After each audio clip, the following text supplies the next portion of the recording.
Today is February the 24th, 2023. My name is Tanya Finchum. I'm with Oklahoma State University with the Oklahoma Oral History Research Program. With me today is Sandy Barth, who worked for OSU for 27 years, 1980 to 2007. Yes. Does that sound right? Yes. We are in the Angie DuBois room here on the Stillwater campus, and this interview will be part of our Stories from Oklahoma State University collection. At the time of Sandy's retirement, she was the manager of training services and human resources here on campus, and for roughly 15 years gave presentations about the value of humor in a person's life. And I read that you're also a breast cancer survivor. Yes. So we may talk about that a little bit too. Okay. We hope to learn about a little bit about all of this today. So thank you for being willing to do this. Let's begin with learning about you. Start wherever you like. Okay. Well, I was born in Alton, Illinois in 1944, and my mother was 18, so I had a young mother, and we and a brother, and we had a wonderful childhood, wonderful parents. Probably didn't study as hard as we should, but had a good, loving family. I grew up musical family. We sang, my mother and I sang duets, and we sang solos at church. She sang in the St. Louis Opera, and she taught me a lot of things about music.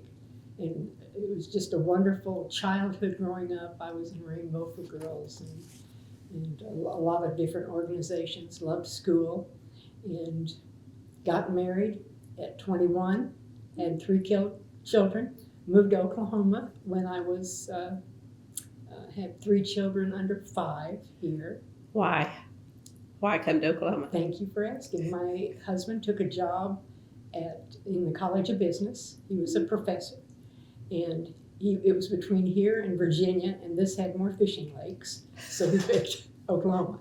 I love Oklahoma. I consider Oklahoma my home. Okay. Because I've just been here so long, and the people are so wonderful here. And I've been so blessed to have 27 years working for Oklahoma State University, because I never thought I would work outside the home. I thought I'd be a stay-at-home mom. I love to garden. I love to cook. I have plenty of things to do besides working outside the home that I love to do at home. And very involved in church, so going to work was not something I thought I would ever do, but it was such a blessing in my life to start working here in a job share. It was the first job share program at Oklahoma State University in the personnel office. It was called personnel at the time. And we, Marita Johnson and I were partners in the work. When I applied for the job, because I heard he was wanting to hire 2 people in personnel at the reception desk. And I went and interviewed with him. It was at a Lahoma luncheon I heard about this. Gene Turner wanting to interview someone for a receptionist job. So I went to interview with him, and he said, now you need to find someone that will work with you and share this job. And I said, I can work with anybody. And he said, well, no, I want you to pick somebody. When I have somebody at this desk, I want to know that they get along and they know each other. So Marita Johnson, a wonderful friend, she's deceased now, and I miss her, but she and I shared the receptionist job. And the beauty of it is we were told as long as somebody was at that desk between 8 and 5, they didn't care who was there, Marita or I. She had children that were grown and raised, and I had 3 children that were small, and my youngest at the time was in kindergarten, so I wanted to work when he was in morning kindergarten. And so we worked our schedules around what was convenient for us. And then after he got in school for a full day, we decided to work 2.5 days a week each instead of half a day every day. And I wanted summers off so I could play with the kids. She didn't have any little kids that she wanted summers off, so she worked full time. It was the most amazing work marriage, and they were doing this across the country. I'll show you the magazine. This is Working Mother, and they did an article in this magazine about Marita and I, Oh, okay. job sharing at Oklahoma State University, and it was awesome, awesome. And we did that for quite a while, and then we were both asked to be employment interviewers. At the time, if you wanted a job at OSU, you would walk into the personnel office, complete an application. The jobs were posted outside behind glass, and you want to apply for the senior secretary job over in the College of Business. And so you would complete the application. Paper. Paper application, come into one of either Marita's or my office, and we would see if you met the criteria of the guidelines for the job.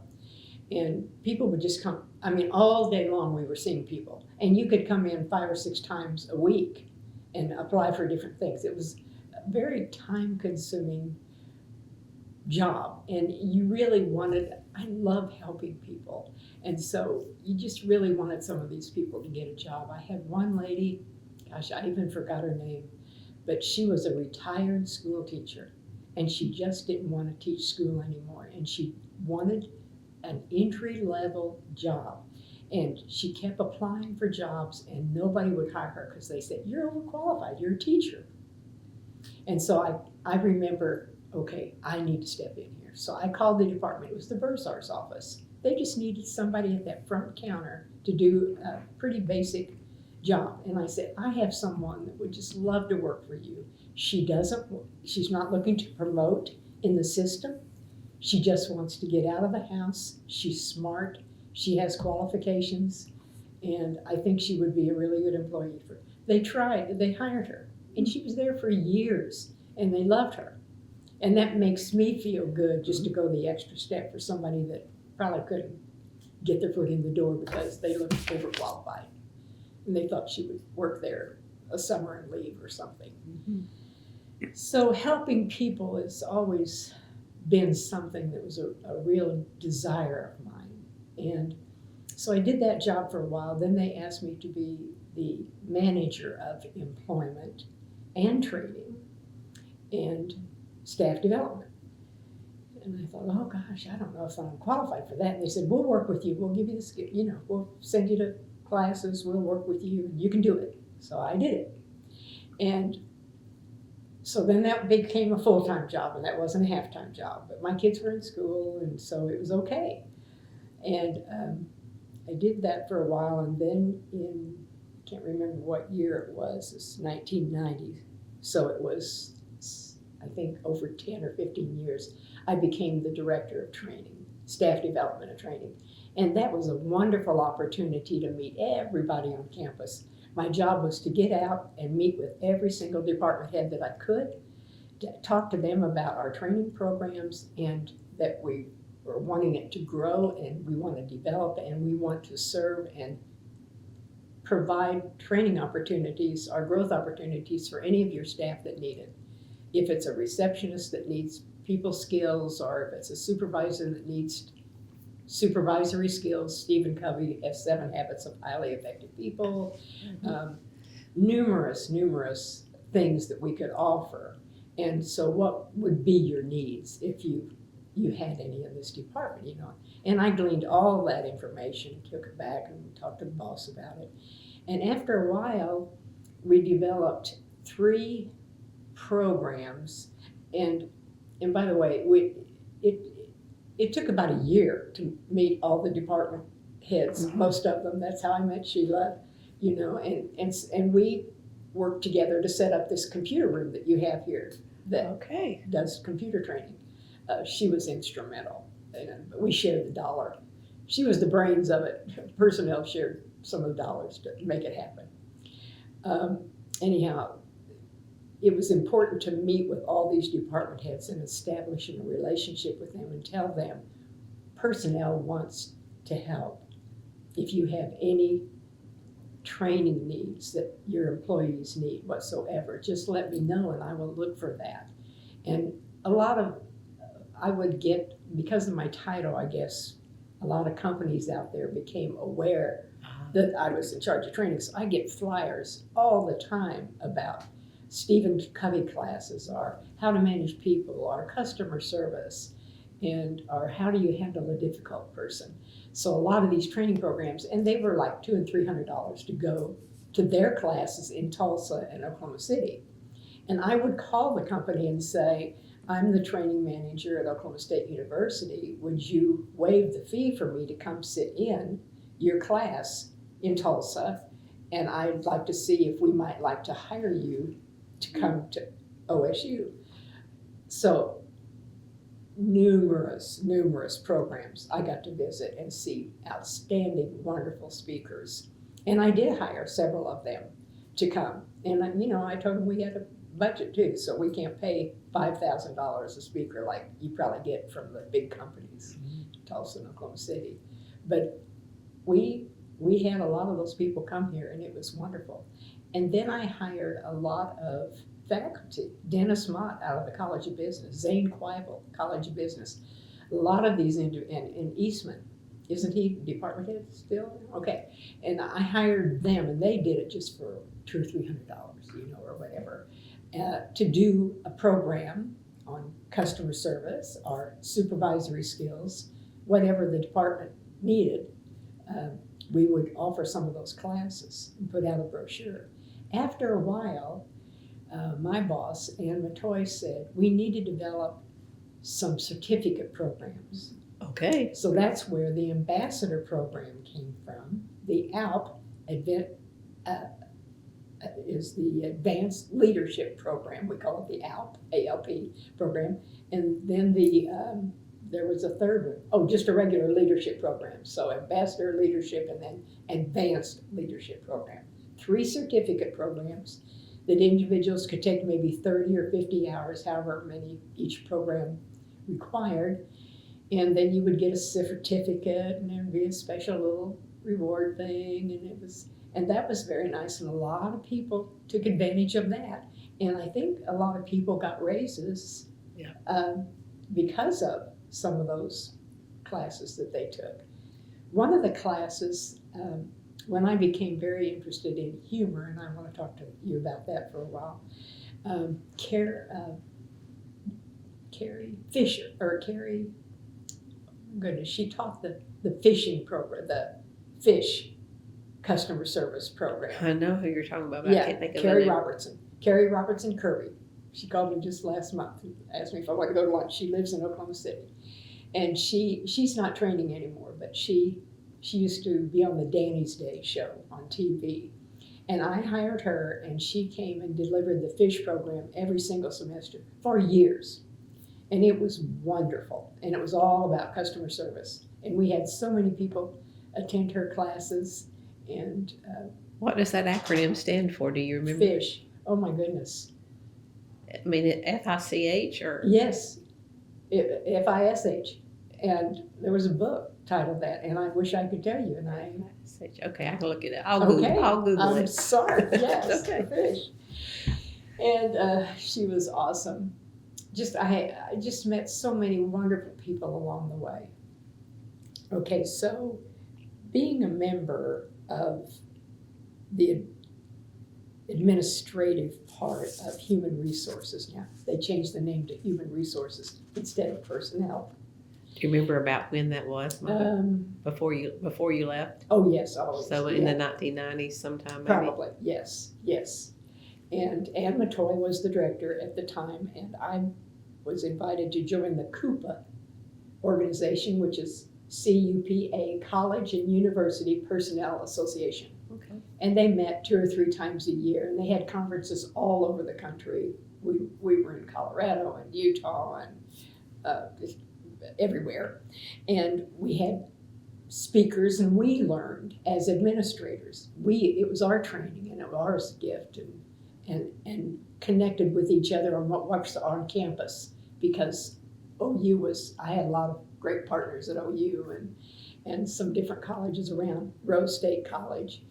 And so that was an awesome experience. And one time we were off at, I think it was Colorado, I can't swear to that, but it was a day before the last day of the program, during the luncheon, they had a humor speaker hired. And the day before, I was told, and a few other people were told it just in conversation, that, oh, we're not going to have the luncheon speaker. They want to talk on humor, but they're sick. And so, well, let me tell you how I got involved in humor. I had migraine headaches like you would not believe for many, many, many, many years. And I remember being up at 2 o'clock in the morning, turning TV on, taking a shot in the leg. Nothing seemed to be working.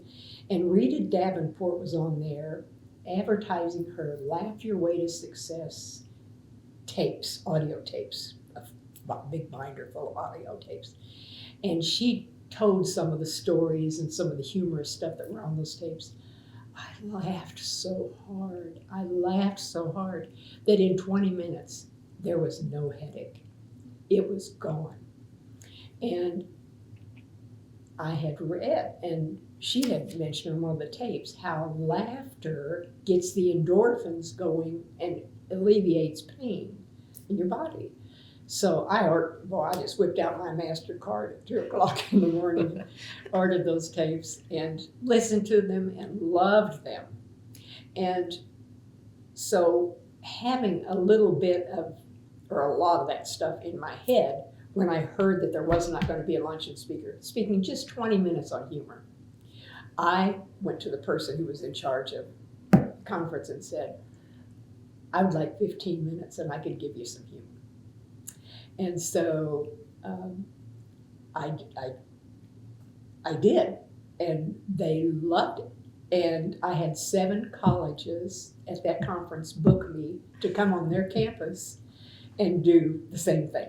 Now, I eventually developed a 1-hour program, and I've done it, I can't tell you how many, hundreds of times. I've been to many colleges, companies, organizations. It was a wonderful thing, and I did it for free. And Janine Ray, who was in the College of Business, who I trained, or was a friend of mine, she said, you need to be charging. The rest of us get thousands of dollars for doing a present. You need to be charging and not be doing this for free. And I said, oh, but I love to do it, and people laugh, and it makes them feel good. It's such a time out. And she said, you still need to be charging. So I started charging $50. But I would do it in Stillwater for any nonprofit for free. Still would. I mean, I don't do it anymore, but I've been asked every year since I retired, once or twice, do you still do it? And they say no. But if it was nonprofit, you got it for free. And then it wound up to being quite a bit more than $50 after a while, because I was going all over the country just doing these humor presentations. And oh my goodness, it just made me feel so good, because it's an hour. It's an hour of laughter. It is an hour of laughter.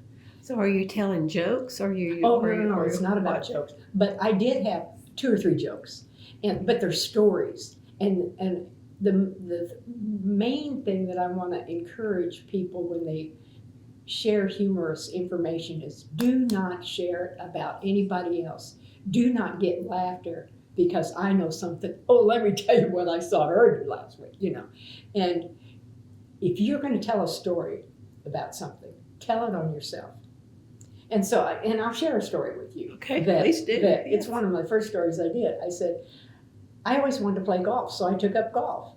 And I remember one time, one of the golfers said to me, because we were going to play in February. It was a beautiful day, but it was a cold day. And she said, you need to warm up your golf balls. They'll go further. You don't want to hit them when they're cold. So I thought, okay. So I got home from church. It was a Sunday. And I put a golf ball in the microwave. Yeah, dumb. And but I put it in the microwave, and then I went and changed clothes, and we hear this loud explosion. My husband said, what was that? And I said, well, I don't know. But we walked toward the kitchen, and I wish I'd brought this ball to show you. The ball was blown open, and all these rubber band looking things were just hanging out of it. And I tell them that we don't use the Lord's name in vain. at all. But my husband looked at that microwave and he said, Jesus, what is that ball doing in the microwave? And I said, I can't believe you said that. And he said, Cindy, what is that ball doing in the microwave? And I said, well, somebody said if I heated it, that, it would go further. And so the next day he had coffee with his buddies at the coffee shop. There were about 8 or 10 guys he had coffee with. And I guess he told them the story. They thought it was so funny. And about a week later, I had a dozen golf balls by the front door in a box from one of the guys at coffee. Give me golf balls. But I tell you that story to tell you this, and the audience is that if you're going to tell something that somebody did that was kind of funny or stupid or they shouldn't have done or whatever, do it on yourself. Don't say, so and guess. Let me tell you what a friend did. Never try to get laughter at somebody else's expense. Make it your own. So that was kind of an opening and to the humor thing. And then I've done so much research on it. I've read so many books on it. I've listened to tapes. I actually attended in Saratoga Springs, New York, the International Humor Conference. I didn't know there was such One a of the thing. most amazing experiences I've had in my life. And I asked Ann, I said, Ann, could you send me to this? Could this be some of the training? No. And I said, okay, could I have a week vacation then? Because I want to go and I'll pay myself. And she gave me a week off. And I went by myself. And I learned so much, so many outstanding humor speakers every day, most of the day. And they would give you tips on things to do and funny stuff and tools. Oh, they had all the stuff for sale, tools that you could use. It was just amazing. So I came back loaded, and I began writing and making my humor presentation into 30 minutes, and then it eventually turned into about an hour. And I loved doing it. It was because so many people laughed till they cried. I mean, professional people, that pretty stoic through the day, got to get to work. And so it was a nice break for them. And I loved that. And I remember Dr. Harry Birdwell, when he was here as vice president, he called all the faculty together for a faculty meeting and invited me to open it, which is 15 minutes of giving humor.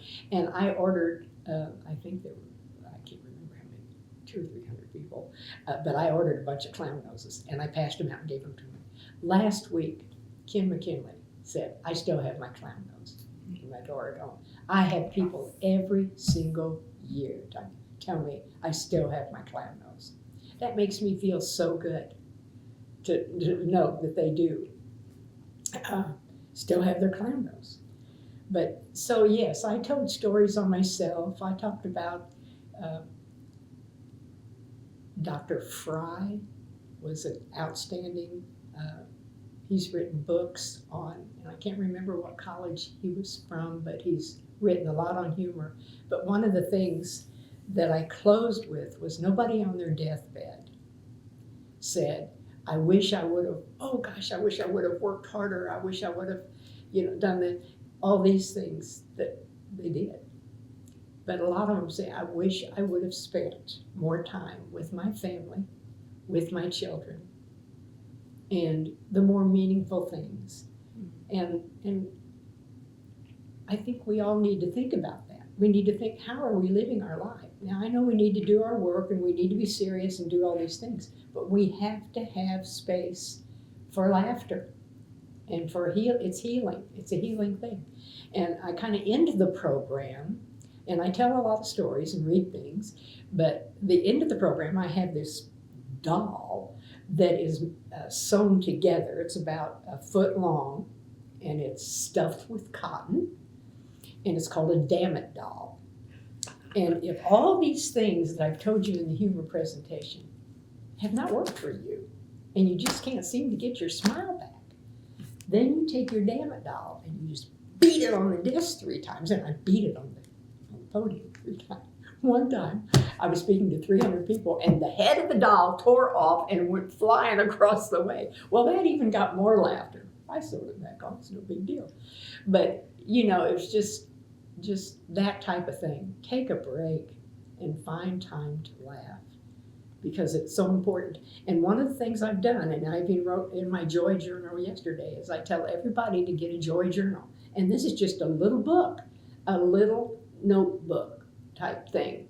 And just put a date on there, and what's coming to your mind that might bring you joy. My first page says, picking 4-leaf clovers with my favorite aunt in my grandpa's front yard. And I put that in that book on the first page. Second page, singing solos and duets with my mother at church.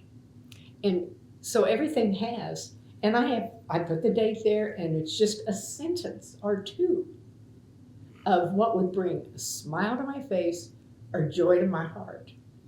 And I love looking at that book and remembering those things and people that I love. Some of them are gone, but just do that. I encourage you to do that, Tanya.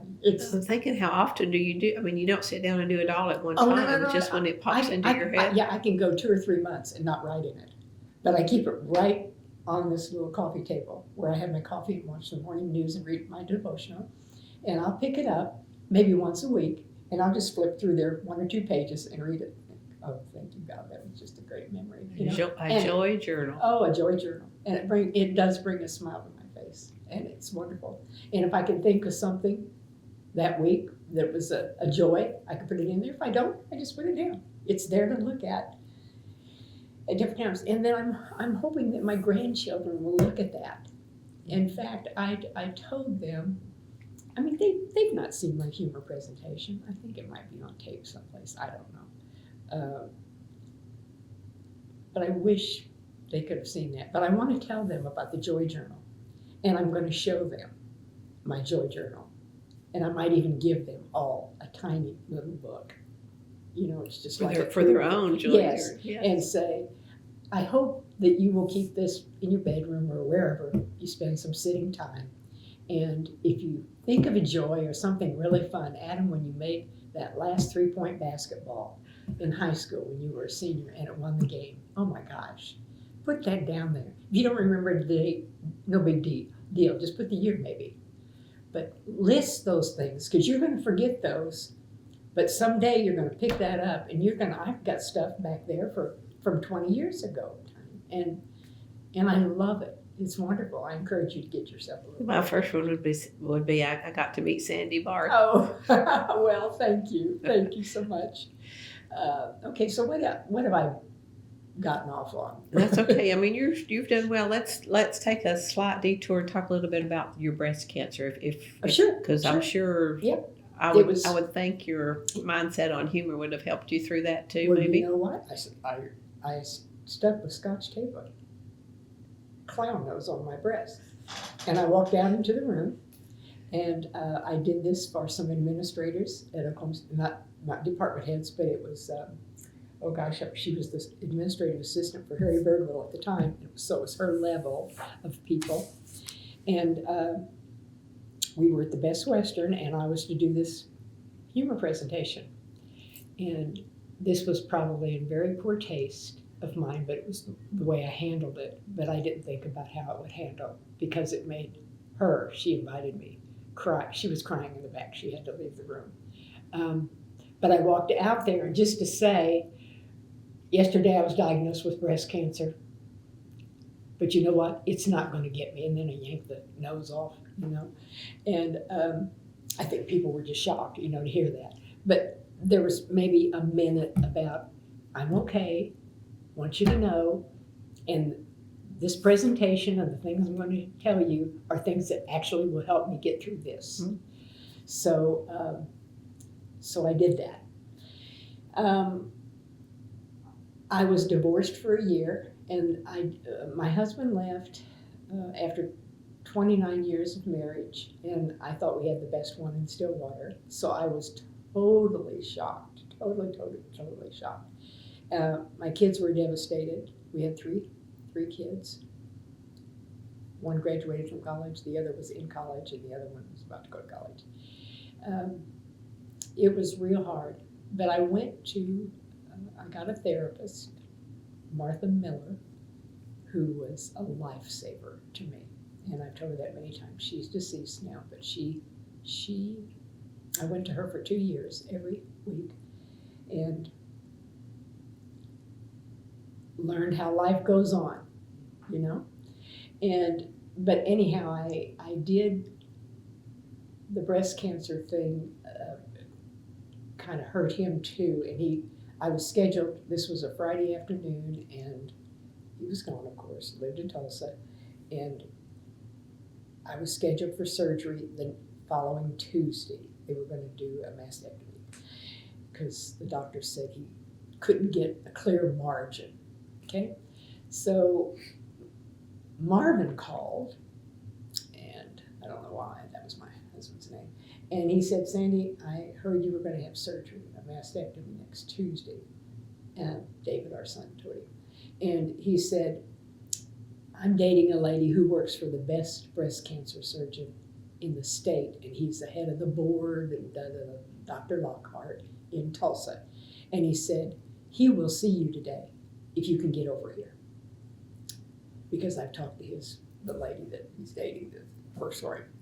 I fell in love with her. She was awesome. So I said, oh, well, I was kind of stuttered around. And I said, well, yeah, I guess I can. So I real quick took a shower. This was like 2 PM. And I called her and I said, Marvin called, and yes, I could come, but I probably am not going to get there till 5 o'clock. She said, it makes no difference. We will be here when you get here. We were going to wait for you. So I did. I got there at 5 o'clock, and he took his x-rays, and he looked at the x-rays I brought that I had from the doctor here, and he said, you do not need to lose this breast. He said, I can get a clear margin around here. We could do this. We could do this Monday and be done with it. And I said, okay, and he did. And then I was invited to a luncheon of all of his staff in the Williams building in Tulsa. There were like 30 people that were at this luncheon. And he asked me to do my humor presentation because his secretary, who dated my ex, said she had heard it at OSU Tulsa and thought it was great and would like all the staff to hear it. So I did it. I went to dinner with them and I did the humor presentation after I had the surgery. And it was fine. And I never got a bill for that. I never got a bill. And I called her once and I said, I've never received a bill for the surgery. Do you? And I'm wanting to clear up my checkbook and all this stuff. And she said, oh, we're not charging you for that. Thank you for your presentation. Thank you for changing our lives and making a difference to us. And so, yeah, and then the medical part, I had a deductible, and Marvin sent $200 or something to pay for something.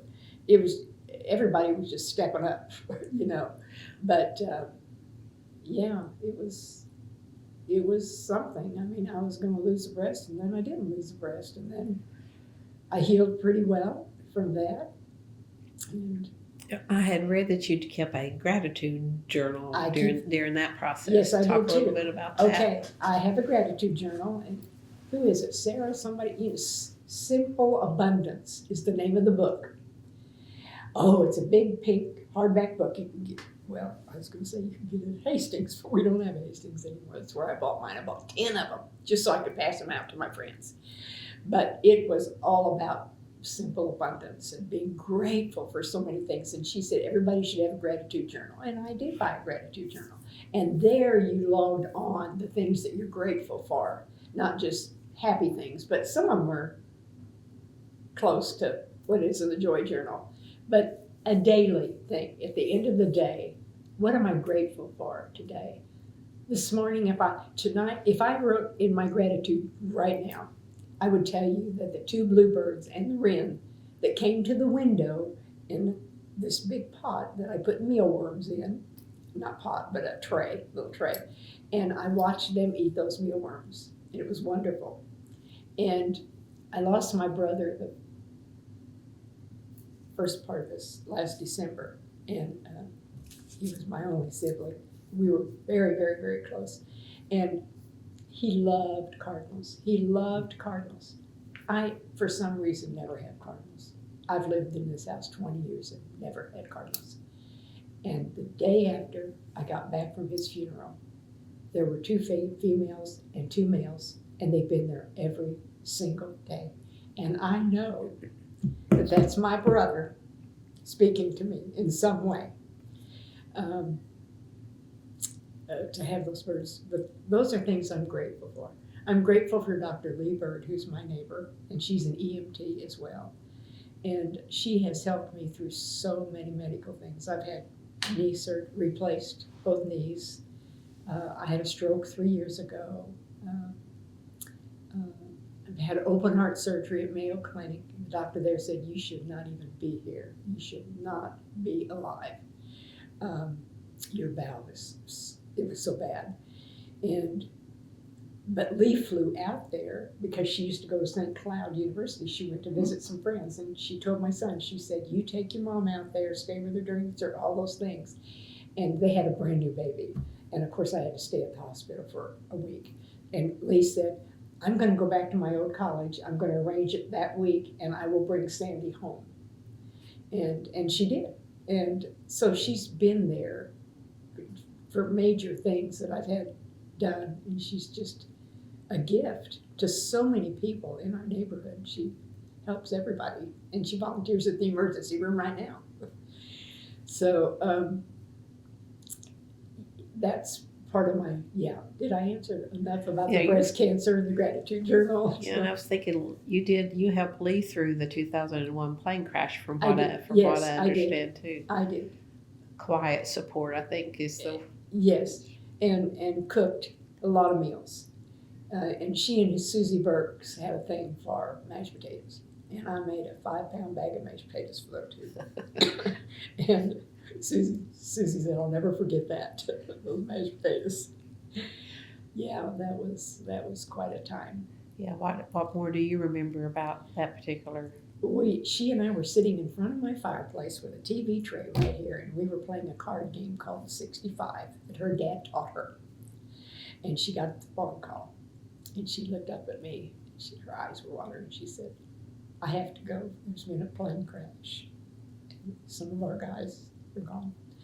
And so she left, and I thought, well, what can I do? Well, I love to cook, and I can make meals for anybody that needs meals. And I took meals, I think maybe Karen Hancock got a meal, or maybe she was over at Susie's when I fixed all those mashed potatoes. I can't remember that, but I cooked and supported her through some of that. It was pretty tough. It was hard. Hard time. Yeah. Do you remember going to the memorial service in the arena after that? Yes. That was very meaningful. Very tough. Well, we'll switch gears again. Okay. And like I'm assuming around 1990-ish, computers came on board. Oh my gosh. Do you recall how that changed? Oh, well, I said, Ann, I am a people person. I do not want a computer. And I will tell you, I hired somebody that was great on the computer. Her name was Joey. She just got married, so I can't remember her last name. But she was great on the computer, and she designed the brochures. I gave her the information to put in the brochure. She did it. Took it to Ann, got approval or whatever, and sent it back or whatever. But yes, I did the minimal. I could do the email, I could do a letter, all those things. But as far as the program with the numbers, what's that? I forgot what it was even called. But no, computers were a challenge, are a challenge, but they're wonderful. I know that. We can get a lot done. Well, from a personnel standpoint, I know when email and all that came on board. Oh, yes. I can remember them being very, almost like a big brother watching. You didn't want to, they checked your email or didn't Yeah. want you doing too much or all that stuff. Do you remember having to do any training regarding that sort of thing? No, I don't. I didn't personally do the training on the computers. So yeah. So I don't know what, but that's interesting. It's a good Well, and I question. know in personnel there's different categories Yes. like there is in the library. Sure. So, where was your office when you first started? Oh, right. At the end of the president's office is here, and human resources was In no, Whitehurst? in personnel we were on the 4th floor. Of Whitehurst? Yes, excuse me. And then the 4th floor, and then we moved down.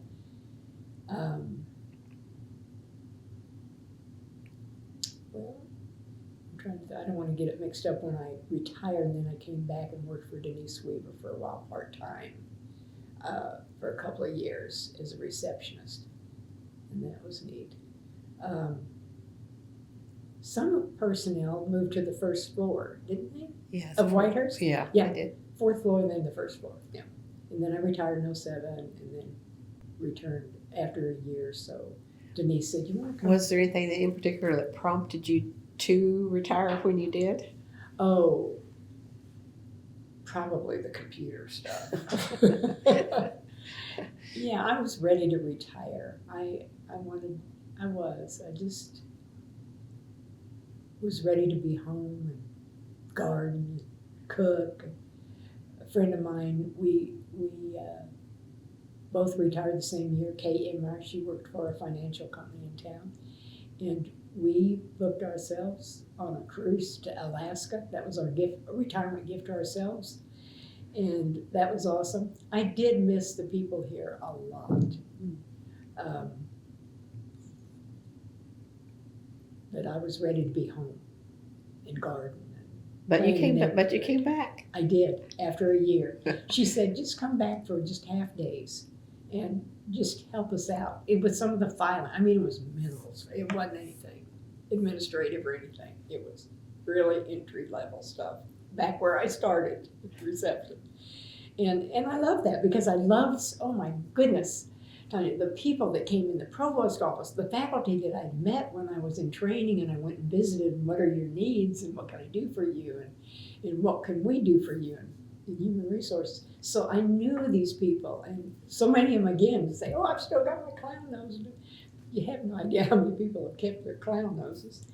And that was wonderful to work, because Marlene Strait had become a really good friend of mine. She lived a block away, and when she would get frustrated, she'd be coming to my front door and saying she needed a glass of wine, and so I accommodated her.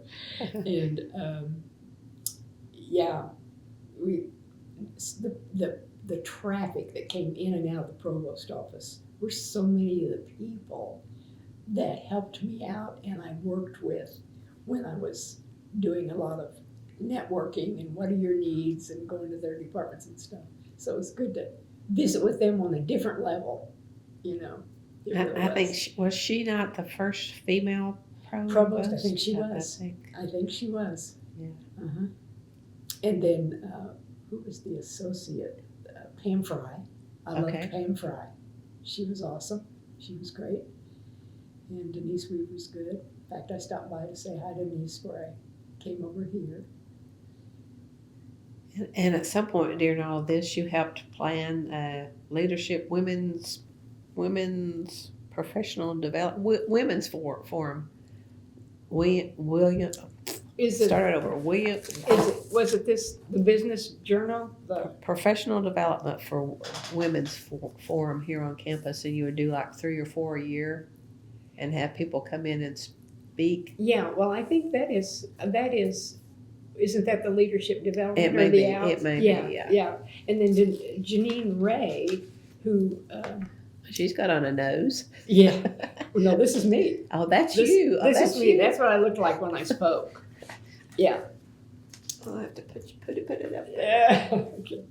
And then I got an award from Dr. Halligan. Well, this is another picture, same thing. They put it in Stillwater magazine. So you sing for the Stillwater Singers. Yeah, I do. Do you do a funny skit sometimes? No.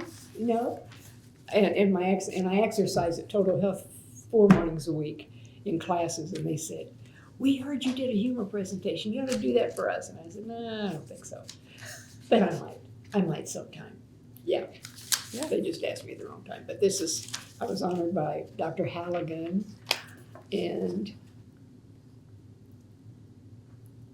I sure miss him.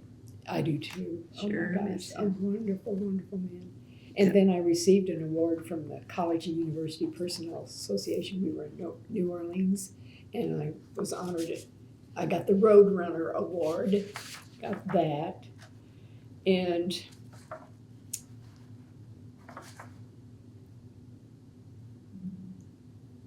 I'll tell you what, if you ever have a chance to go to the International Humor Conference in New York, I guarantee you, it'd change your life. Well, I mean, I wasn't aware of your involvement with the computer room Yeah, here in the yeah. library, so that's interesting too. I think that maybe I started in the library in 1999, so Oh, it's probably really? around, Okay. and I think the computer room may have already been here by that point, but I don't know. Yeah. My memory's not that good either from back then. That's okay. A lot of water under the bridge, as they say. Yeah. Were there some things that you tried with the humor part that just fell flat? No, I don't. No? I don't recall a thing. I gotta tell you, I could get up and do it right now. I mean, I won't, but I mean, I could almost rebirth it and go out and start doing it again, but I won't, probably. With the same stories or different Oh, stories? Yeah, well, Same I could stories. add a story or two, but I just think the ones I had were just phenomenal. I do. I know that's kind of braggadocious, but No. and Joy, what's her name? Barbara Johnson wrote the book Splashes of Joy. Oh my goodness. Just an easy read, Splashes of Joy. And she talks about there are two kinds of people in this world, basement people and balcony people. And I bought some stickers that say, I'm in your balcony. And I remember when my son went off to college. Oh, well, let me tell you about balcony people. The balcony people are the people in your life that says, Tanya, I know you can do this. You can do these interviews. You'd be so good at it. And somebody else, a colleague out here says, oh, I don't know if that'd be your thing. I don't know that you'd be so good at that. That's the basement person.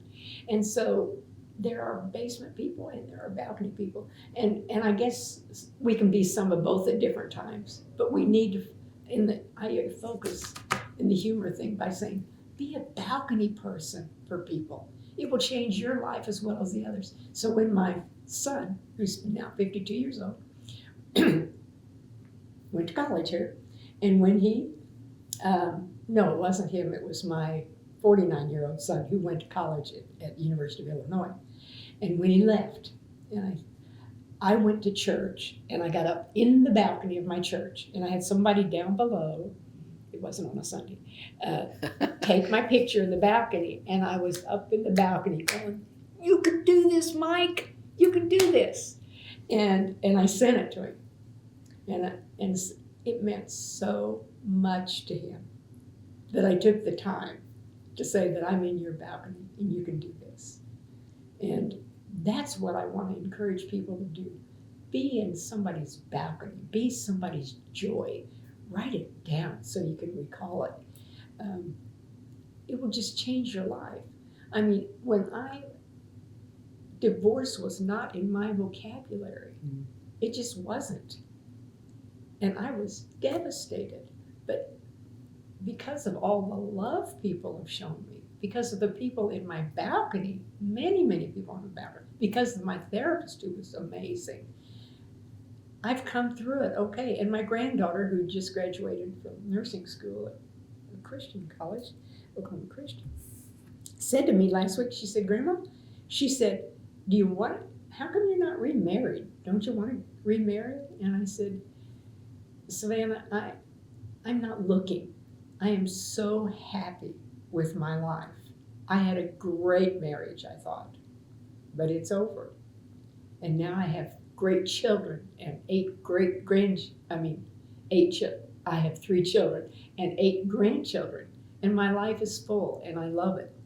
And so no, if somebody comes along, I guess, and I'm just overwhelmed with them, I would consider going out, but I'm not looking. I'm happy. And that's what I want people to know. We can find the joy, look for the joy. It's there. And then pass it on to others. It's what it's all about to me. Oh, well, she was lucky to have you. Well, Did someone come up? I don't know that I've seen anybody else that does humor on campus. I don't think there is. When you That left I it, know, when yeah. it left, you took I took it my with you. program. We need someone Oh back. my gosh. Oh, and here, I got to tell you this funny story though. Okay. But my ex-husband married a trainer, somebody that trains in Tulsa. And I hired her to do one of her programs, something about how to have a successful year or whatever. It was about organizing and planning. It was for supervisors. And I shouldn't have done this, but I did. When I introduced her, I said, and this is Cheryl Barth. And they said, oh, is she a relative? Somebody in the audience said that. And I said, no, but she's married to somebody that used to be a relative. And that's my ex-husband.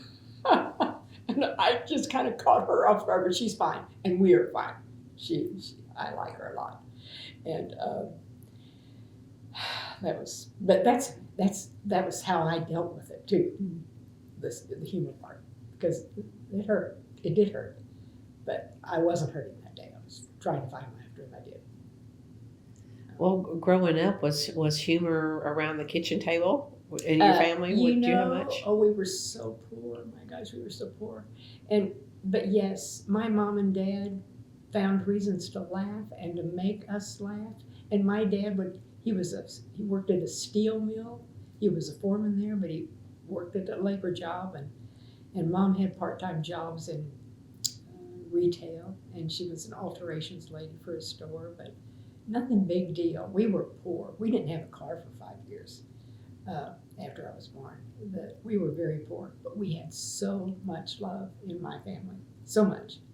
And my dad would come home from work, and he'd come out in the living room, and he'd dance around and act silly and make us all laugh. And mom would, she had a sense of humor too. Yeah, there was a lot of laughter in our house, but boy, were we poor. And boy, if we had a dessert, we had company and needed to fix a dessert, you could buy those canned biscuits, and they were 10 cents a can at the time when I was a kid.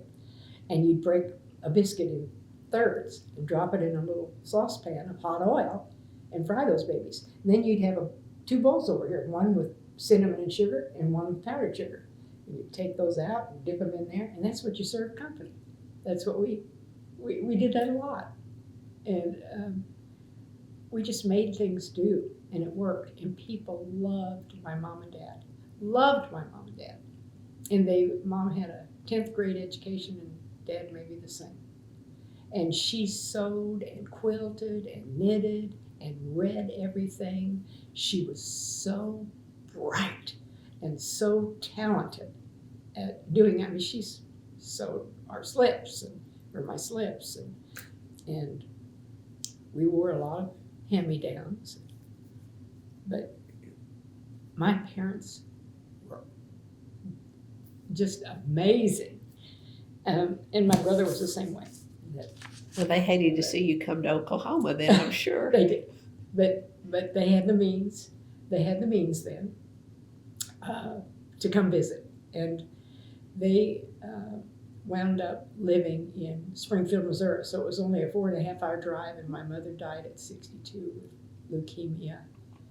And that was really, really, really, really tough.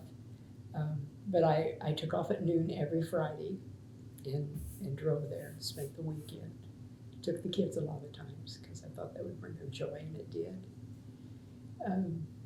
Well, Yeah. so did you go to college I went to college. I went to Oklahoma State University for a year after and you a half. after you got married? After No, you, I was on a teacher's scholarship and went for a year and a half.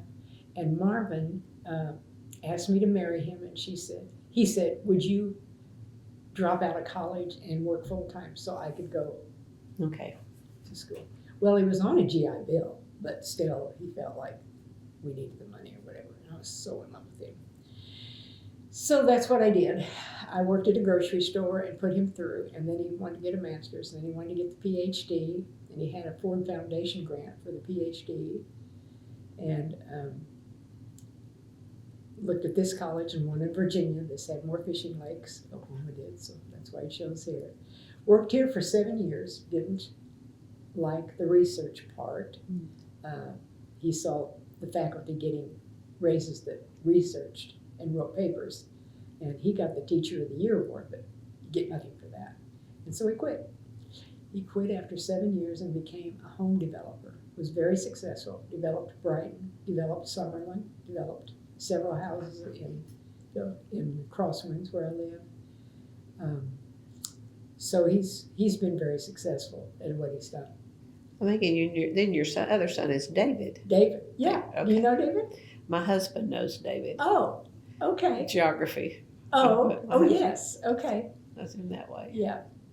I think David's a city, does something with the city now, doesn't He he? just got promoted to Deputy Director of Engineering for the water facilities at Yeah. Stillwater. Yeah. Yeah.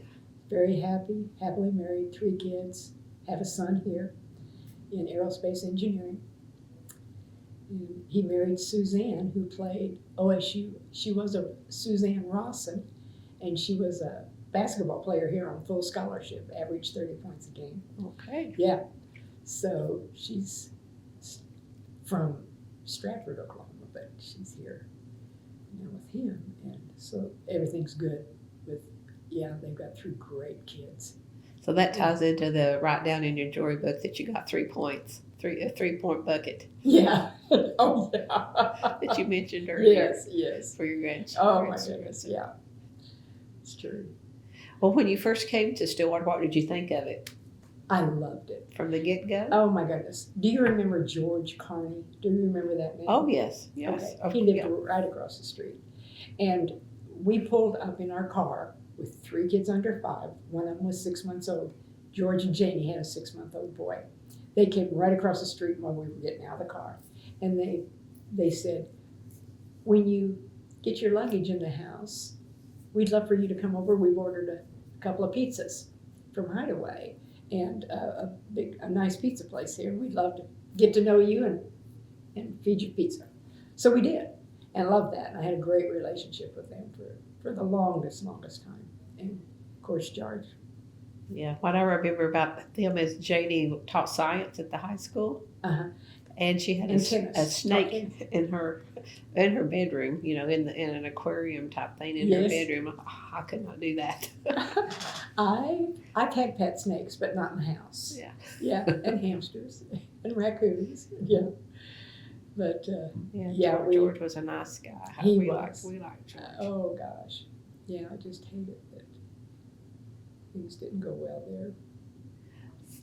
So after 7 years, he would have been up for tenure promotion about that point if he stayed till if your husband stayed in the teaching till 7. And and interest rates were 19% on houses, and all his friends said, "You are crazy." And but he did it anyhow, and he was very successful. Yeah. It's funny how all that works. But I have to tell you, I am an extremely happy, blessed person. I'm happy to be alive. I'm happy to have the friends I have. I'm happy that I've had many opportunities here. And because I only had 1 year of college, and I shouldn't have been promoted to an administrative job. How does that happen? Usually you have to have credentials. Today it would not probably happen. Oh, it wouldn't happen. It wouldn't happen today. But I have to tell you, I was really good at receptionist. I believe it. I was really good with people. And when I was an employment interviewer, I could get people jobs. I could make a phone call and say, this person's really got it. I hope you take a good look at them. Da, da, da. And so I felt like I was in a place where God wanted me to be, to help people and to do good. And then when I got involved in training, yes, I was terrible at the computer and the brochure, but I hired somebody that could do that. And I could do the people thing. And I've just been blessed the whole way and gifted. Yeah, during some of your years here was when they did diversity training. Yes. It would have been a hot topic at the time. Yes, we did. And with Dr. Mitchell? Earl Mitchell. Yes. And who was the lady before? There was a lady before him, wasn't there? I don't know. Yeah. I did good to pull his name out of my head. Yeah. Thanks for making me feel better about forgetting something.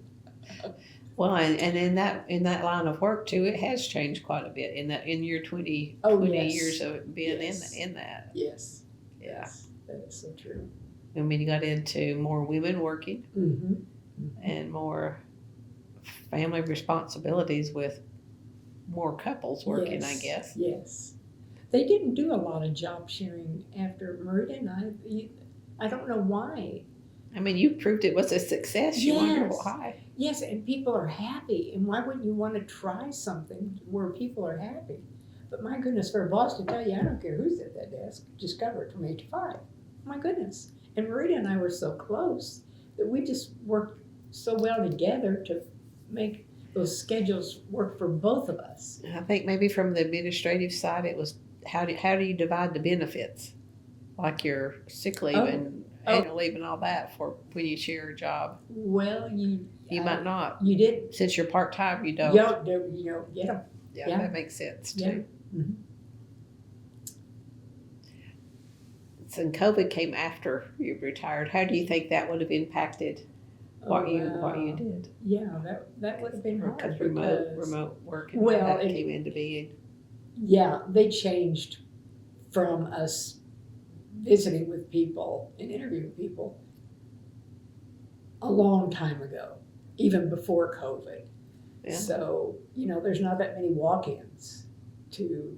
It's all on it's all on the computer. But when I came back to help Denise Weaver out and work at the provost office at the front desk, I loved all the walk-ins. I mean, you just had so many walk-ins.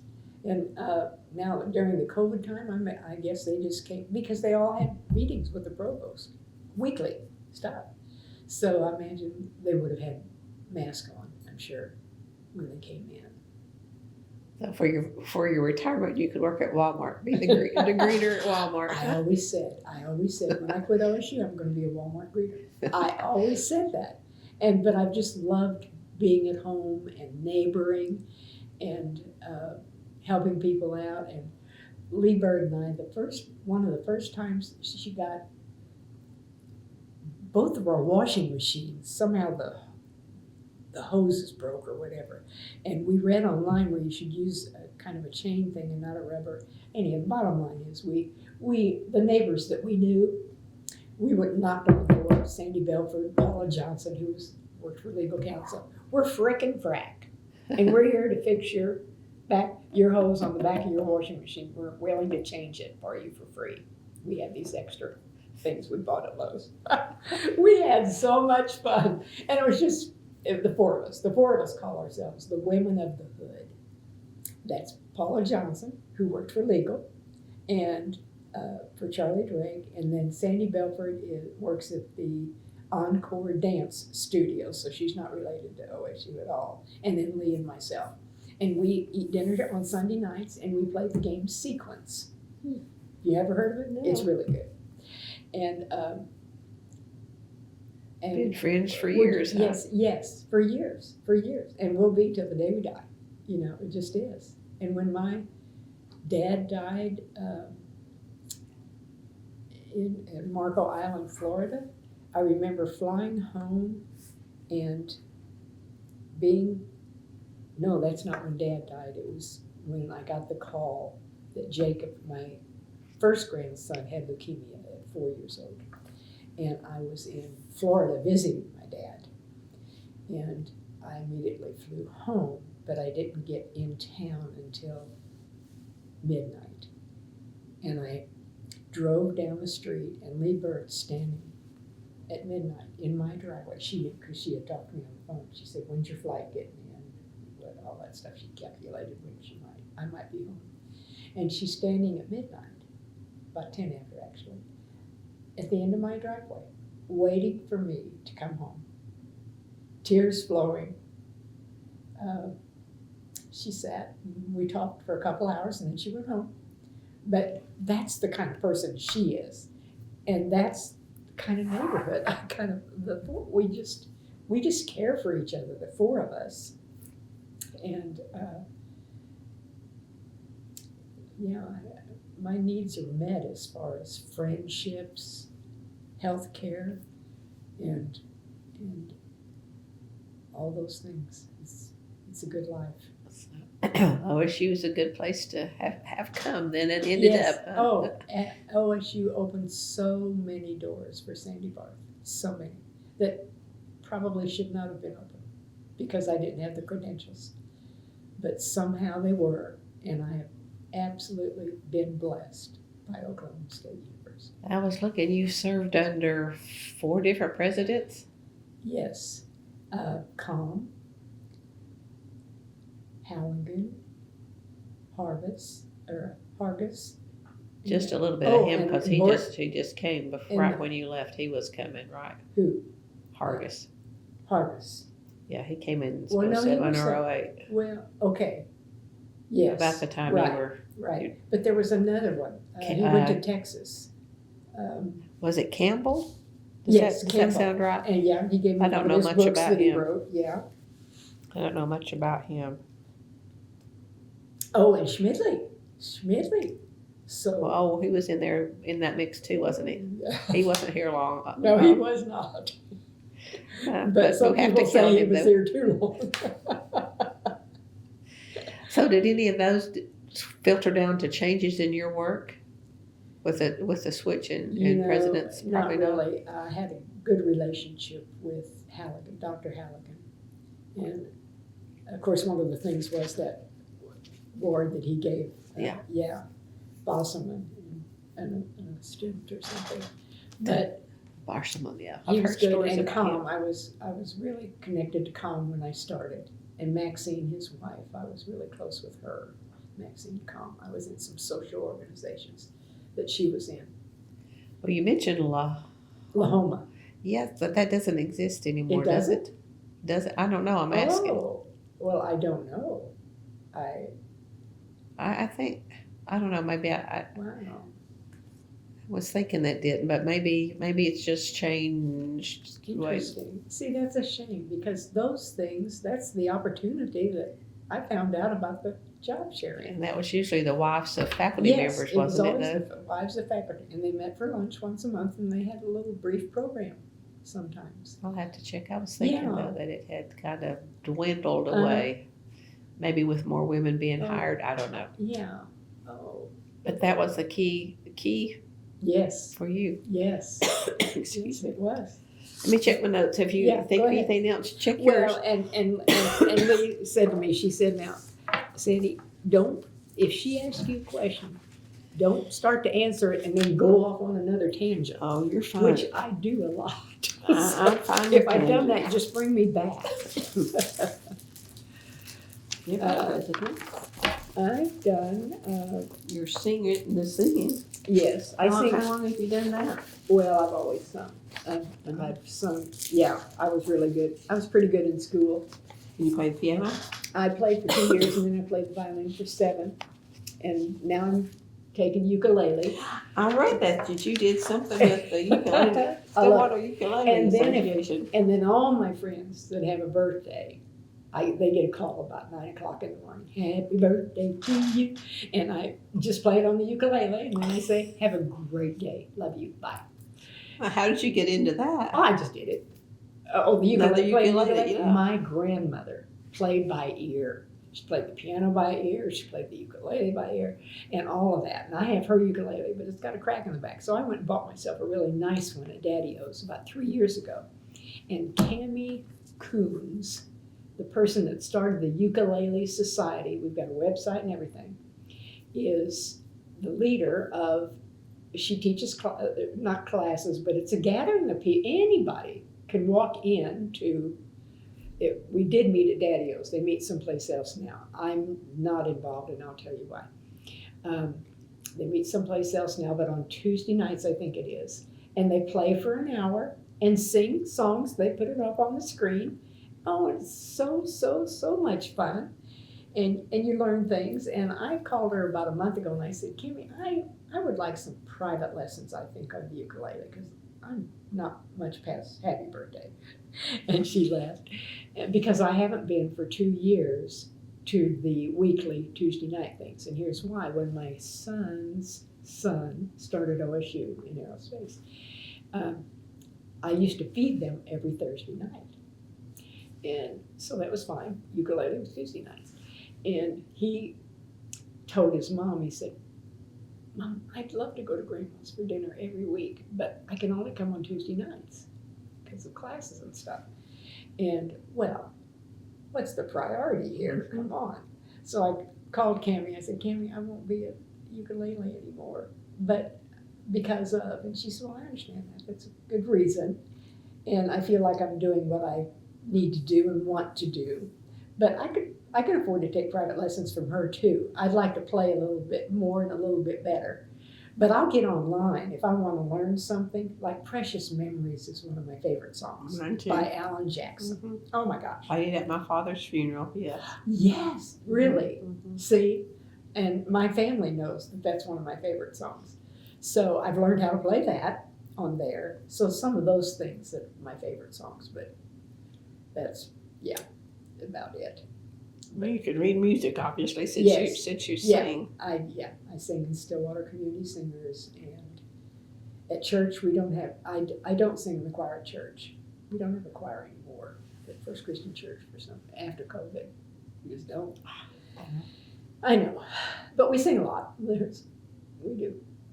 So around your house, are you humming all the time? I'm quite a bit.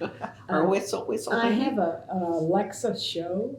It's a 5x7, and you just say, Alexa, play Alan Jackson's Precious Memories, or play old gospel hymns. Oh my gosh.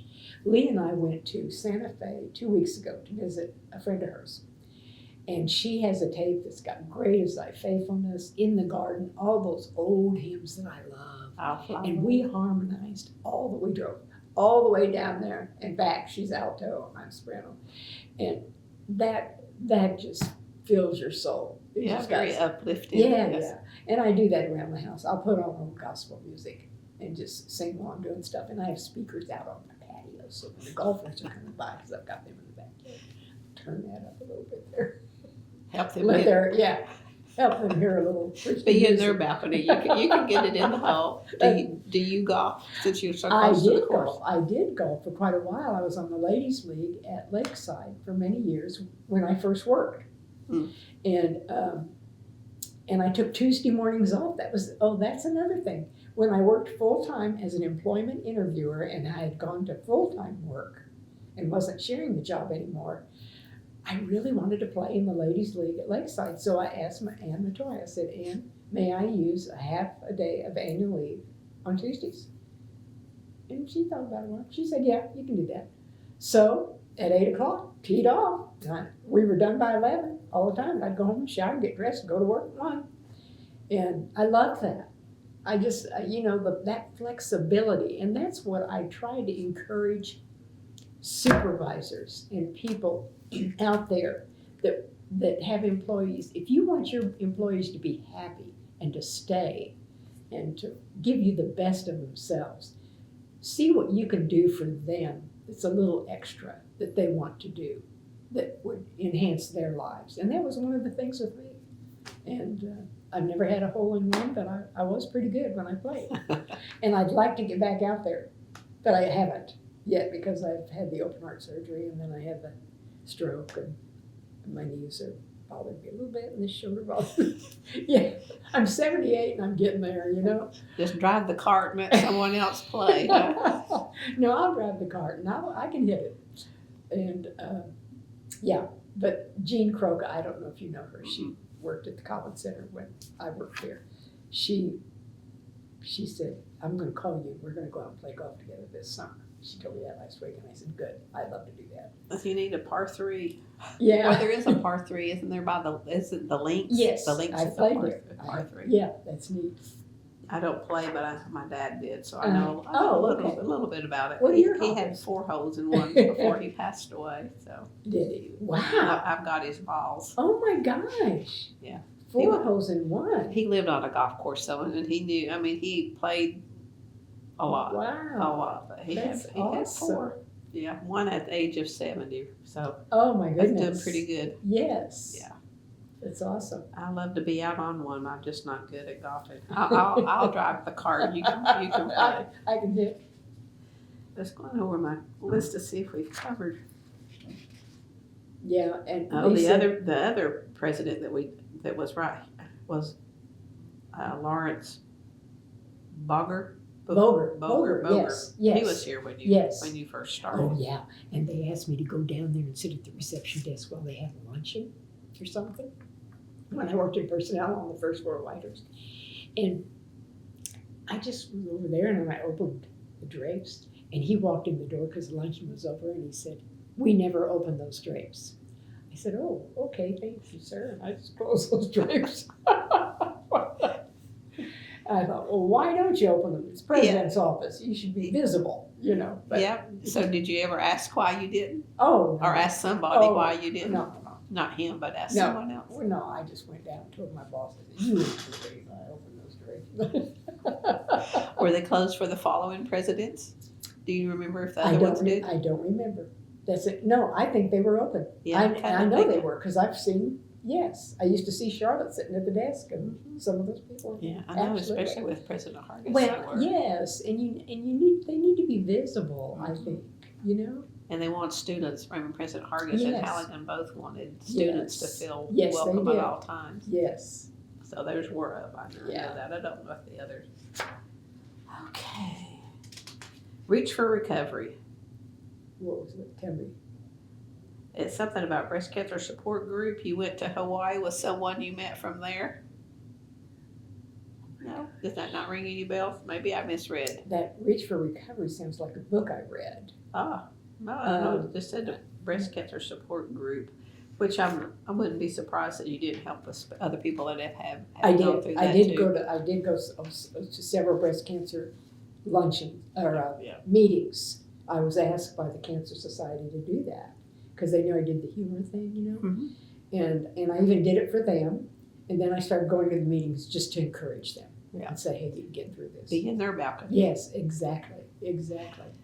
I imagine you have a bookshelf at home that's just full of books that are humor and C.W. Metcalf. Oh, he's written wonderful tapes and books. He was a lawyer that changed to become a humorist. He and Rita Davenport. Oh, and then I got to tell you something else. Were 2 of the major humor tape people that I listened to so much of their stuff and loved. The Christian women that used to come to Oklahoma City, and I forgot what the name of their group was. They were so humorous. Lucy Swindell, Charles Swindell's sister, and oh my God, Sheila Walsh. There were 6 of them, and they had hundreds of people in the convention center down in Oklahoma City, and they came every year. And I tried to check. I couldn't find any information on them about a month ago because I would love to go again, but this was many years. This was in the 80s. And so it's probably different women and that type of thing. But it was all about humor and Christianity and laughter. Oh, they were so fun. They were so funny. My goodness. Yeah. So some evening or sometime when you don't have anything else to do, you can make me a list of your books I'd be that happy to do that that. you have. For is it like a resource list that we could I'd be happy to do you would that. be interested to And read all of them? several of my books and one set of tapes that I absolutely loved, I loaned to a lady, and she, after about 6 or 8 months, I saw her in a grocery store, and I said, "Are you finished with, you know?" She said, "Oh, I don't know where they are." She lost them all. She doesn't know what. I was sick. I hope she at least read them and got some good out of them. But I thought, Sandy, you should not have loaned so many things to one person. Yeah.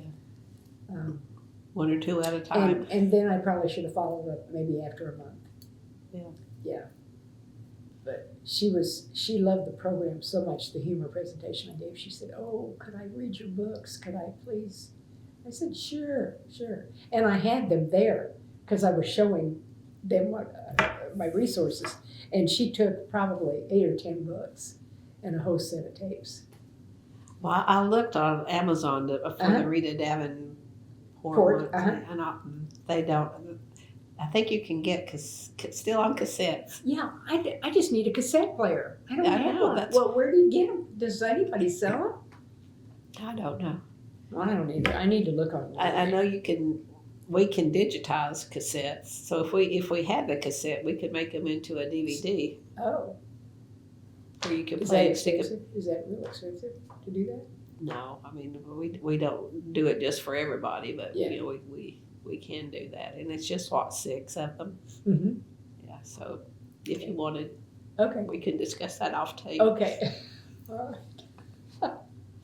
But I was curious. I was curious too. Yes. If there had been something that was more accessible, I would have. But I will make a list of the books. I sure will. And you're welcome to borrow any of those books if you want to read them. Well, I mean, it's important enough. I think we should see if we've got them in the library. Yes. I think. Laugh Again. I can't remember the author, but it's got a red cover. It's called Laugh Again, and that's a really good book. If I leave here today and nothing else is accomplished, my prayer and hope is that you go get yourself a little joy journal and a gratitude journal, and maybe you have one. No, but I think I'll at least get the joy one. Yeah, the joy. And start. I've got 2 grandchildren, and I think it would Oh be. yes. You could at least keep one for each one of them. Oh yes. Yeah. That would be awesome. Yeah. That would be awesome. Yeah, gratitude I could do too, but I will think about that Yeah. one. I want a clown nose. That'll be my next thing to look for, a clown nose. Oh well, you know, I have some. They're really old, but they're still in the plastic cellophane bag. So I'll get one to you. I had wondered if your thing was more of like a comedian, but it's not. It's not a comedy routine that you do. It's no, just but it's people just laugh pretty much. Yeah. And stories are is the key. Lots of stories. Oh, Yeah. you bet. People could connect with Yes. those easier. Yes. Yeah, that makes sense They can. too. I had looked up one-liners, Oh, did you? but that's not what you do either. Well, no, I've. I thought you might like this one. I used to have a handle on life, but then it broke. Oh. Okay. Yeah. I have read a few church. There's a lot of church humor out there. If I could remember one, I can't. But they're. No. Oh, I was in 2 training networks too, in Oklahoma City and in Tulsa, in addition to the OOHRP, which is the College and University Personnel Association. Would they pay you for that, or would you just go out on university time and do it? I'd go on university time because, and I asked Ann about it because I said, Ann, there's a lot of resources here that I could bring back to the office. So it was during the work day, and they'd have a luncheon in Tulsa, Trainers Network, and I benefited a lot from them. Oh, I was a house mother for a year. Forgot to tell you that. Where? KA, and it was right after the divorce. I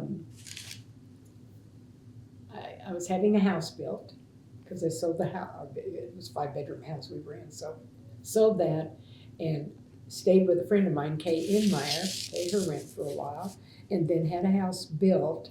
And while it was being built, I became the KA house mom, which my first son had a little problem with when he stopped by and he heard the voice run down the stairs and say, "Hey, Mom, I need a button sewn on my shirt." And my son David looked like, "Well, she's not your mom." He told me later, he said, that was kind of hard, Mom, to hear somebody else call you mom, that you weren't their mom. But that was the one, I loved that job too. I think that had to be amazing. And then I went to work. I mean, it was just right across State Pond. It was white. I don't know what the color of the house is now, but it was right across, right behind Lamp Kai or something. And I would come over to work, but I was there for a year, absolutely loved it. And my boss called me in.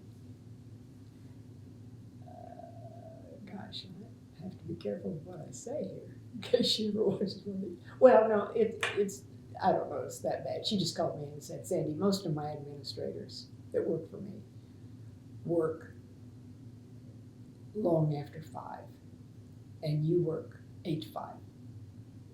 And she said, you need to make a decision what job you want, house mom or this one." Yeah.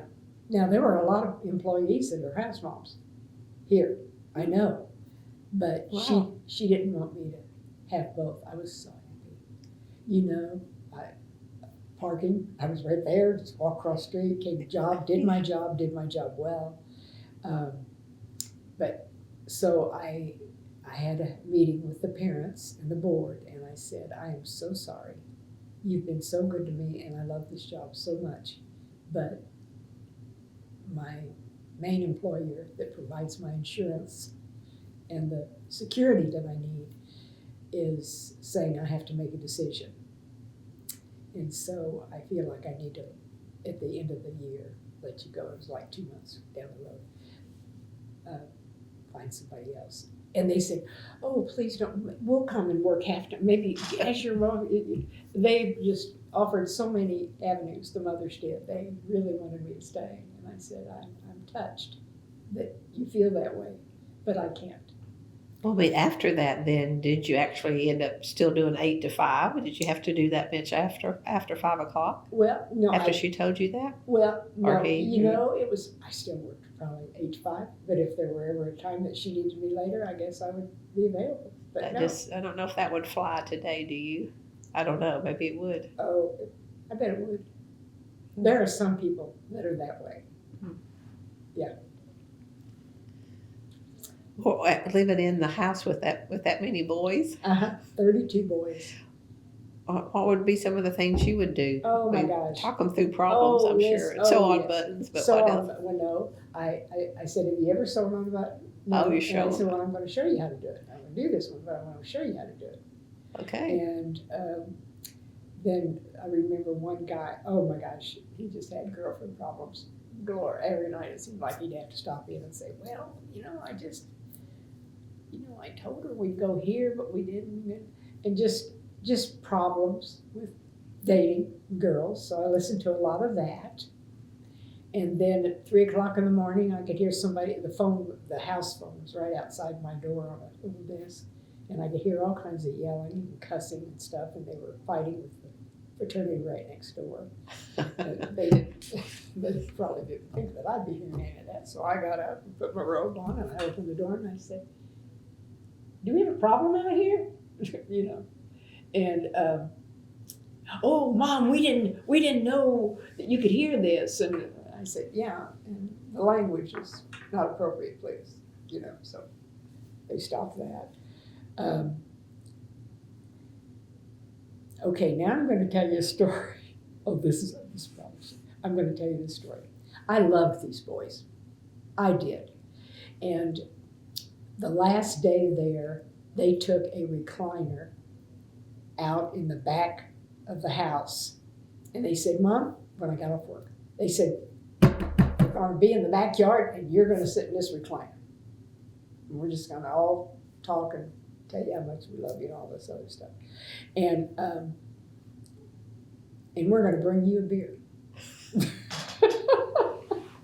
And I do like beer. I don't know when I've had one lately because I've given up all that stuff with the heart issues. But anyhow, I said, whoa, we can't have beer around here. But I did. They brought me a beer, and I drank it. And we laughed, and we talked about life. And Benson was the last name of one of my favorite guys, and he became a pilot. He joined the Air Force, and he painted on the back of his plane, "This one is for you, Bin Laden," on the bomb. And he flew into a mountain a year later, and yeah, he was gone. But those boys, I'll never forget those boys. They loved me, I loved them. They needed me, I needed them. You know, just so many things fell into place after Marvin left that built me up and made me feel full and made me feel loved and made me feel needed and happy. And I'll never forget that day, even though what we did was illegal. And I only had one, and they only had, I don't think, one of them had one beer, and the others didn't. But, yeah, it was just. Because they were all underage, I guess. Yeah, oh too. yeah. Yeah. Yeah. Sure. Yeah. Wow. Yeah, it's been a good. Well, good over ride. your course of 27 years, do you have a highlight or two that if you could only pick 2 or 3 moments, what would they be? Oh, wow. Probably. I mean, maybe. Well, work related, I have to think about that, but highlight of my life is my grandkids. And my oldest one is 27. Yeah, my grandkids. And every 3 years, I try to take all of us someplace, like Branson, or I've taken us to Colorado. But things have gotten so expensive. And it's really hard now because a couple of them have jobs and they can't get off. And I want to do it when all 15 of us could be together. And so we probably have eight trips that I've taken, all 15 of us, someplace. And that was pretty awesome. Yes. It was, I would save my points on my Capital One card for travel and use some dividend money. I don't have a lot of money, that's for sure, but I would save enough in 3 years that I could take us someplace. And you get to pick, or do they pick? Yeah, and you it's pick. not, we didn't fly any place. We went to Tennessee once, but we all drove, you know. No, I would say, what do you think about? And they said, oh yeah, that'd be good. Or how about this? You know, I was open to their ideas too. But it would be places that we would drive, and it was wonderful. And you know what? Branson's probably one of their favorite places. And of course, for me, that's the cheapest place because everybody's here except for my son in Massachusetts, who just bought a house yesterday in Savannah, Georgia. So they're moving. But yeah, that's a highlight of probably the last 27 years is those trips.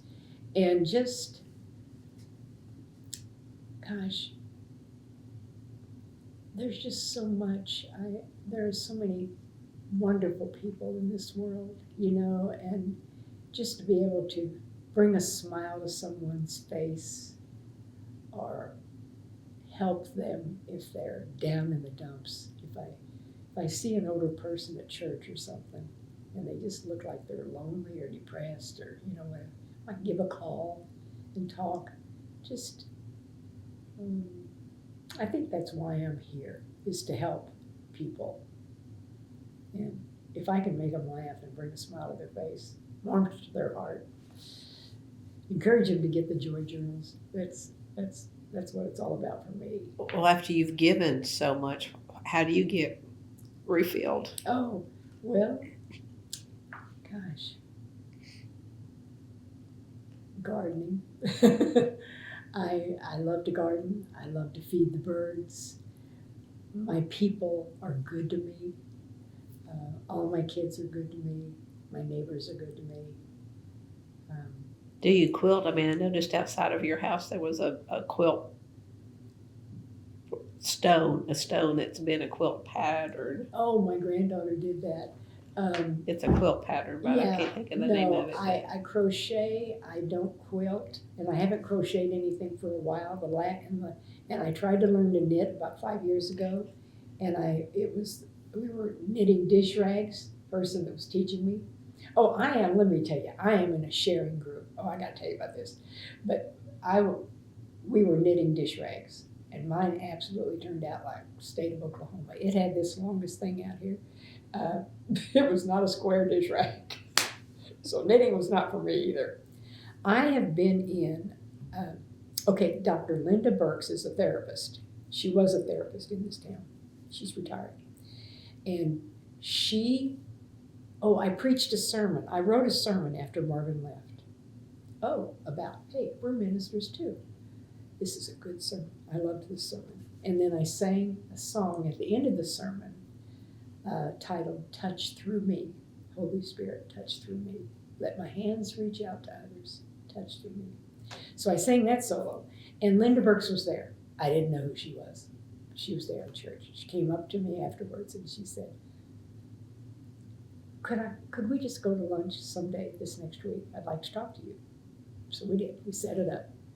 And she said, I was really touched by your sermon. I'm kind of going through some difficult times trying to find a church. And I loved what you said, and I'm a therapist, and da-da-da-da. Well, we just became friends. We did. And she helped me out a lot when I was going through my divorce, too. Even though she wasn't my main therapist that I went to every week. She had been through a divorce, and she was remarried. She just was very edifying in her conversations to me and stuff like that, where she said, let's go out to the place in Coyle. There's a little retreat place. Are you aware of this? In Coyle, Oklahoma? I say somebody. Yes. Say something, yes. Well, she said they've got a workshop out there this weekend, and it's $35, something like that, and they're going to teach us to write our story or something. And you want to go with me? And I said, okay. So I did, and we really clicked, and we really loved what this person said.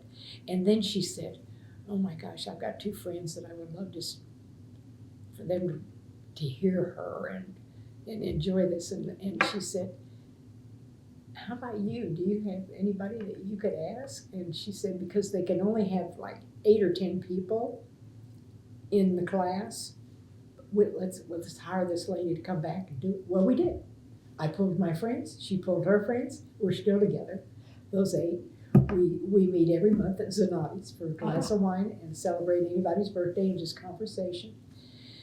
But we have been together since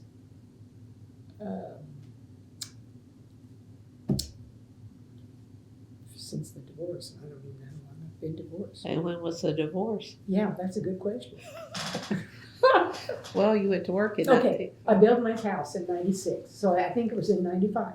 Okay. Okay, so it was like in 95 or 96 that we met. We've been together that long. Almost 30 years. Yes, we have. Well, then you ought to take a trip for your 30th.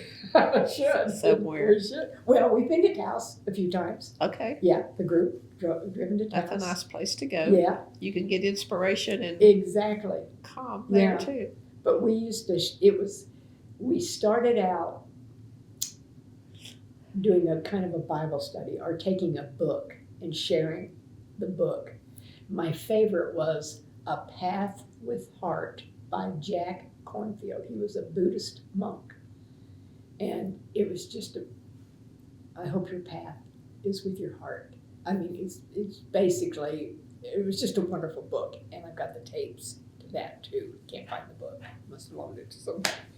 But, so we studied a book. We studied Bibles.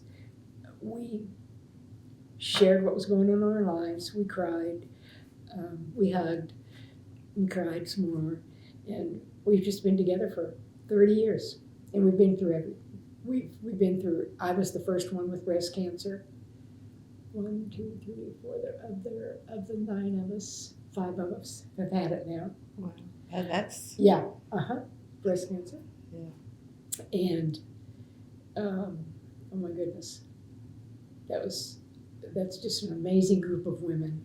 And we met once a month, but now we just meet. Yeah, and we still meet once a month. We're just not studying a book or anything, but we all have devotionals that like last year, one of the ladies and the other 2 of them went together and bought this devotional that they loved and bought one for all of us and gave it to us. So yeah, we're very much a support group, edify each other at every camp, every chance. And it's just good to have group, good friendships. Yes. Solid Yeah. friendships. Just really. Long-lasting ones. Yes, I do.